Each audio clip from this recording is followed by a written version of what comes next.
Alright, so here's this exit sign. It's the Cooper Lighting All Pro exit sign. So let me turn on the light. So yeah, I just have it wired up. It goes to this outlet back there. But it works. I mean, hit that thing. Yeah, I have it wired in for the 277.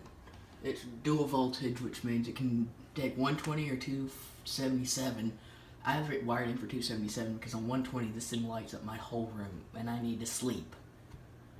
And here's this vintage smoke detector. This is a Sears and Roebuck. Sorry, that's the camera. We'll test it. It's gonna be loud, just warn you. Yeah, it's loud. It's also a heat detector, so if this gets hot, like there's a fire, this will set off. So get it off the wall. Here's information on it. And there's the model. 135 degrees is when this thing would go off. Yeah, so 1984, December 2nd, 1984, so this is an oldie. Yeah. Bye.